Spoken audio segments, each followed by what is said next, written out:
Hello, I'm Gloria Hall, editor-in-chief of Chiropractic Economics. I am so excited to be here today with one of my expert authors, Crystal Misenheimer, co-founder and lead broker at Progressive Practice Sales. Crystal, it's great to have you here today. Yeah, thank you so much. Crystal has written a series of articles over the past year or so for Chiropractic Economics on retirement. So we're gonna talk about the article and get started. So Crystal, why focus on retirement? Why should DCs be paying attention? Well, more DCs are headed into retirement than has been true ever in the history of the profession, right? And so it's something that is important for the individual doctors. They've been putting their focus into these practices for decades. And certainly it makes sense to plan so that, they get a financial return so that their legacy lives on. But it's also really important for the profession overall because having this major shift and transition in experienced doctors transitioning out and younger doctors who face a whole new set of challenges transitioning in. That's going to shake up the profession in meaningful ways. So, the better we can prepare doctors for retirement and transferring those legacies, the more stable chiropractic and chiropractic care will be, as we move past that. Okay. Why do you think so many chiropractors are waiting to start planning their exit, and what does that end up costing them? Well, I think it makes sense when you think about it. Exiting from your practice, that's a huge life change. Nobody really likes to think about that. I think a lot of chiropractors, that's a big part of their identity and certainly their daily life. On top of that, selling a practice is an unknown process, and that's no one's favorite thing to do something new and different. And on top of that, it's extra work, and most people already have plenty of work to keep them busy. So it makes sense that they're putting it off. But the problem is that it really has a big impact because when people put off the thinking about their practice sale, they typically will put it off until they get to a place where they feel ready.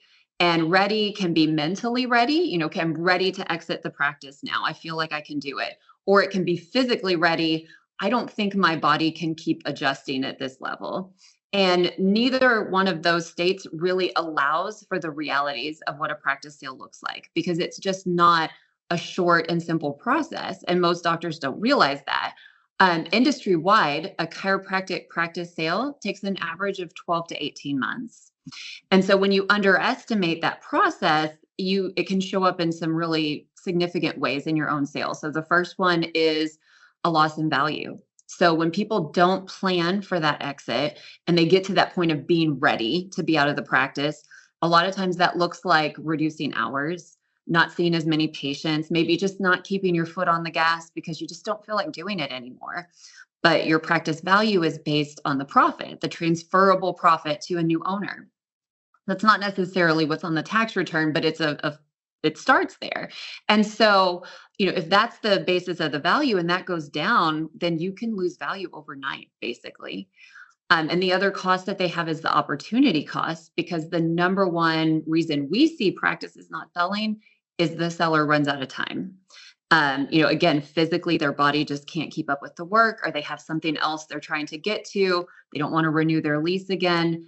And so, those are the practices that unfortunately just close their doors, which is really tragic after all those decades of building something that really does have value. So the takeaway that I'm trying to, preach from the rooftops to the profession is just plan early, learn about the process and start early because the doctors that start early, they have, better value because they're able to prepare properly. Ironically, they tend to sell faster because they've been able to put in the time to do the preparation needed to make the opportunity more attractive to buyers. And certainly they have a lot less stress for themselves and their families and their patients. All right. What are some of the biggest surprises doctors encounter once they actually start the sale process? I think the first thing is definitely that it's just a much more involved process than they think it's going to be. So, most people, most doctors, if you ask them, what does a practice sale process look like? They probably are mostly focused on finding the buyer. But the truth is that's just such a small part of the process. Before the buyer's found, there's so many hours of work that have to go into getting everything together, packaging it properly so that a buyer and a lender can look at it and understand it. And then once there's a buyer in place, there's so many people that are involved. There's lenders and attorneys and CPAs. And so a lot of conversations, a lot of decisions that have to be made. And so, it's just a much bigger process than I think they're expecting.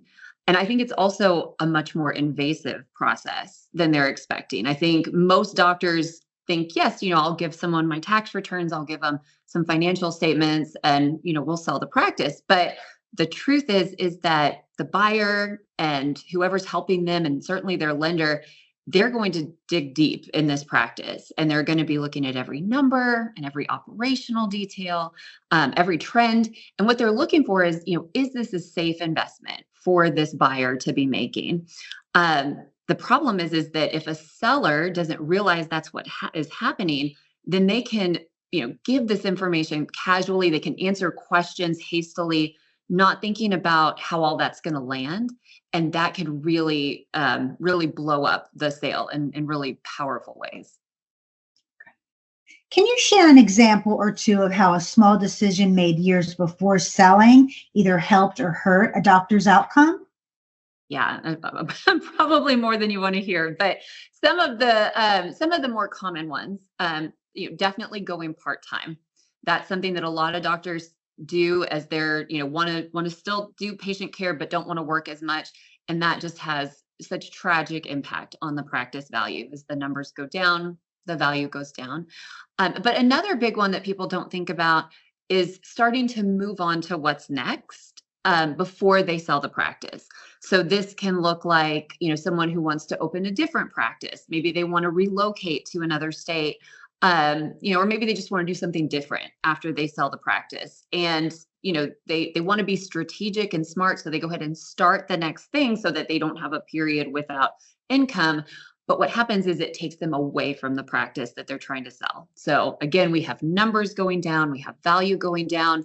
In some cases, we have clients who actually move their families in advance of a sale, not realizing that this could be a longer term process. They want to get the kids settled for school, or, there's just some reason why they want to move.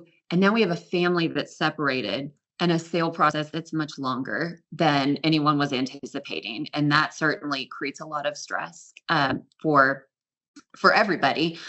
On the positive side, though, there are things that people can definitely do in advance to improve their outcomes. It's really situational. I do some speaking on exit strategy, and I always, am almost just wincing a little bit, thinking about, gosh, I hope the wrong person doesn't take this idea and run with it, because it might not work for their practice, right? But and their sale goals. But ultimately, if you get a valuation, especially an exit strategy valuation, where someone who is deeply entrenched in this world looks at your practice and says, hey, this is what your practice is valued at based on your practice and your exit goals. Here's some easy things that you can do to improve the value, improve the saleability.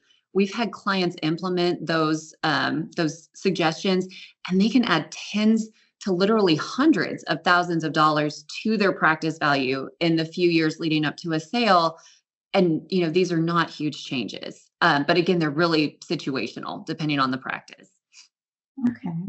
So a lot of DCs think I'll just find a buyer and sell the practice myself. Why does that approach often backfire? Yeah, I mean, again, it's just all about expectations of what the process is going to look like, right? So you can see how a chiropractor would think this would be easy, because it seems like it would be a no-brainer, right? I've got this established practice. It's given me a great life. I'll put some ads out there. Some associates who aren't making enough will see it and say, "Oh, yeah, that would be great." And then I'll give them my tax returns and we'll sign a contract. And it, probably pretty simple. But what they don't realize is that what they're selling is so much more complicated than anything they've ever sold before. So, it's not like selling a car or even like selling real estate, because the value that you're selling in a practice is something that's invisible. It's called goodwill. And what it is it's the years of effort that you put into building the business that's going to continue after you go, right? So as the selling doctor, you've invested in marketing in this community for decades. You've gone out and done good work and taken care of patients, and they've told people about it and continue to refer people in. You've built up this patient list of people that still come in, still refer. Those are very valuable. That's what people are buying. You can imagine that that's a lot harder to validate than square footage, or has the engine been properly maintained? So when doctors don't realize that goodwill and the process of understanding the business and how it's gonna transfer over and how stable that'll be for the new owner, when they don't realize that that's really what they're trying to do, it's really easy for them to underestimate what this process really looks like and what it's going to take, right? And so that leads to just the sales falling apart on just so many different reasons that the doctor's not anticipating. We see sales that fall apart because the buyer wasn't properly qualified. The bank was not a bank that could actually lend on chiropractic. The buyer and seller thought they were on the same page with the sales structure, but then it wasn't conveyed properly in the contract, and now we've got a big problem.